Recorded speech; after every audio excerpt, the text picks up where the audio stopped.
Hello, and welcome to Google Suite Online Onboarding for New Employees. During this time, I will explain the course that I have outlined around John Dewey's theory of constructivism, as well as the essential components that new employees will need to understand in order to be successful. I will introduce myself at the beginning of the course as Shannon Larson, who has worked for Seacrest Charter Academy for 12 years. I will emphasize that I've taught 1st, 5th, and 6th grade math and science, as well as served as the data and academic coach. In addition, we will go over the agenda for the onboarding experience, which will include access to Google Drive, the Staff Hub, shared folders and team drives, as well as Google Classroom. Learners will understand the objectives for the course and what their outcomes should be by the end of the session. You will be able to locate Staff Hub 4 out of 5 times, as well as MTSS and ESE paperwork, team drives and shared folders, and create a Google Classroom 4 out of 5 times.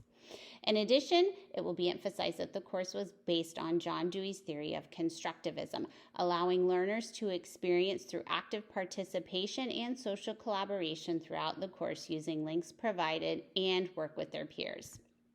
The pre-course survey will be sent through a Google email in which learners will assess their knowledge on where they are and will help scaffold and drive instruction moving forward to see if learners need further implementation of training or if they have a pretty good idea of how to navigate and use Google.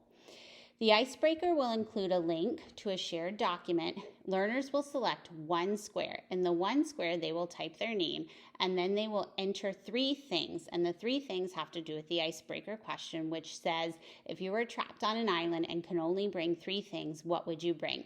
This is a great way to start conversation with your peers, create a sense of community, and allow people to interact and just learn a little bit about each other, especially for new employees. Next, there will be an ongoing activity that learners participate in throughout the course to allow for reflection and active participation as part of that constructivism. It will allow learners to see exactly how to use Google Documents through exploration and through navigating the Google Drive.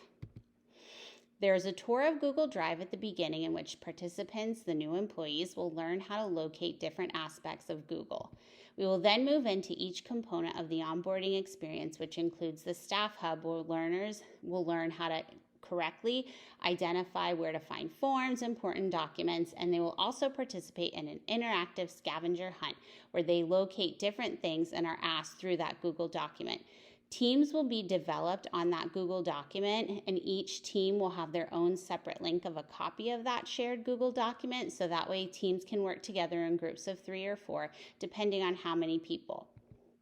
Next, team and shared drives will be discovered, and access to team drives and shared folders, as well as the interactive activity, which allows the learner to create a shared folder and invite their team members. Next, we'll move into how to locate and find ESE and MTSS paperwork and where those documents can be found. Learners will participate in that ongoing activity on that same Google document with a list and locate 3 places to find documents for MTSS or ESE. The course will conclude with a Google Classroom setup.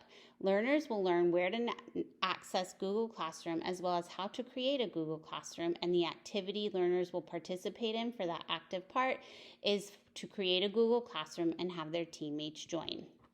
A question and answer session will be used through a chat box or a microphone. The course is designed around Google Meets. However, even though it is a synchronous model, the beauty of Google Meets is that it can be recorded for asynchronous purposes, and if someone has the question, it can be emailed later. At the end, there will be a share out on that same document that was used at the beginning.